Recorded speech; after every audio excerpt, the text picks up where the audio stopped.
বাংলা নববর্ষের প্রথম সকালে শিবপুর বিধানসভা কেন্দ্রের বিজেপি প্রার্থী অভিনেতা রুদ্রনীল ঘোষ যে কাণ্ড ঘটালেন তাতে অবাক সকলে।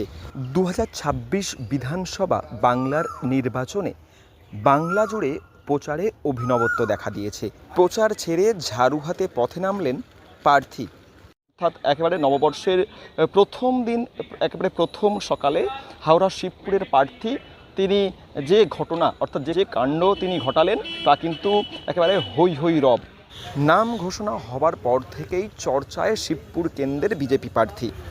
এবার তিনি ঝাড়ু হাতে পথে নামলেন। একেবারে শিবপুর পেশ কোয়ার্টার সেন্ট্রাল স্কুল, এই স্কুলের সামনেই যে ভ্যাট রয়েছে সেখানেই বিজেপি প্রার্থী রুদ্রনীল ঘোষ তিনি ঝাড়ু হাতে। বাংলা নববর্ষের প্রথম সকাল অর্থাৎ পয়লা বৈশাখ মানে বাঙালি ও বাংলার ঘরে ঘরে সকাল থেকেই চলে মধ্যাহ্ন ভোজের আয়োজন ও প্রস্তুতি।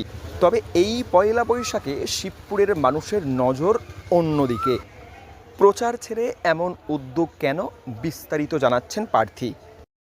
দেখুন, হাওড়া শহরকে জঞ্জালের শহর যে মানুষ বলে, ডাস্টবিনের শহর বলে, এটাতে যন্ত্রণা হয়, এমনটা তো হওয়ার কথা ছিল না। আমাদের সঙ্গে যে মনীষীদের ছবি রয়েছে, আমরা নতুন বছর বাংলা নববর্ষকে ওয়েলকাম করছি, শুভেচ্ছা জানাচ্ছি, সবাইকে বড়দের প্রণাম জানাচ্ছি। কিন্তু যে হাওড়া, যে শিবপুর ঐতিহ্যশালী এই জায়গাটাকে যাদের পরিচ্ছন্ন রাখবার দায়িত্ব মানুষ ভোট দিয়ে তুলে দিয়েছিলেন, সেই তৃণমূলের এমপি, এমএলএ, মন্ত্রী, কাউন্সিলর, তারা শুধুমাত্র বেআইনি পথে রোজগার করে টাকা কামাতেই বড়লোক হতে ব্যস্ত হয়ে গেছেন। ঐতিহ্যবাহী এই শহরকে জঞ্জালমুক্ত করতে এবং শহরবাসীকে রোগমুক্ত করতে 1433 সালের প্রথম সকাল থেকেই প্রতিজ্ঞা নিয়ে ঝাড়ু হাতে বিজেপি কর্মীরা। এমনটাই জানালেন বিজেপি প্রার্থী রুদ্রনীল ঘোষ। তারা রোগ, জীবাণু আর ডাস্টবিনের শহর বানাতে চেয়েছেন এইখানটাকে। আপনারা তাকিয়ে দেখুন কী অবস্থার জায়গা হয়ে রয়েছে পুরোটা। তো তাই সামাজিক অনুষ্ঠান হোক, যে নববর্ষের মতো এত সুন্দর একটা দিন হোক, বা যে কোনো ধর্মীয় অনুষ্ঠান হোক, মানুষ আনন্দ করবেন কী করে, বা পারিবারিক উৎসব করবেন কী করে? জল জমে থাকে, বিয়ে বাড়ি হয় না, অন্নপ্রাশন হতে পারে না, এগুলোকে তো একটু পরিষ্কার করবার দরকার। যাদের পরিষ্কার করার দায়িত্ব ছিল তারা টাকা গুনতে গুনতে, কালো টাকা গুনতে গুনতে ঘুমিয়ে পড়েছে। তাই ভারতীয় জনতা পার্টির কার্যকর্তারা পয়লা বৈশাখ থেকে শপথ নিচ্ছে যে এই বছরের মধ্যেই, এই 1433-এর মধ্যেই, আর নয় বেশি দূর জঞ্জালমুক্ত শিবপুর, আর নয় বেশি দূর আলোকিত শিবপুর। তো তাই যাতে রোগ জীবাণু না বাড়ে, আমি যেখানে দাঁড়িয়ে কথা বলছি পেছনে স্কুল, শুধু স্কুলের কাছে নয়, বাকি প্রত্যেকটা জায়গায়, পাড়ায় একই হাল রয়েছে। আমি একবর্ণ মিথ্যে কথা বলছি না, তা পরিষ্কার হাওড়াবাসীরা প্রত্যেকেই জানেন।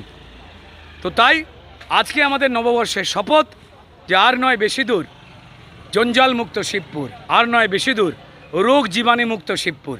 বড়দের প্রণাম জানাই, ছোটদের এবং সবাইকে ভালোবাসা জানাই নববর্ষ। তিনি একেবারে একজন যে সাফাই কর্মী, যে পোশাক, সেই পোশাকেই মাঠে নেমেছেন। অর্থাৎ এদিন সকাল সকাল দেখা গেল গাম বুট, হ্যান্ড গ্লাভস এবং ঝাড়ু নিয়ে তিনি রাস্তায় নেমেছেন। যে পেশ কোয়ার্টার সেন্ট্রাল স্কুল সংলগ্ন যে গার্বেজ অর্থাৎ ভ্যাট রয়েছে, সেখানে তিনি দলীয় কর্মী সমর্থকদের নিয়ে ঝাড়ু হাতে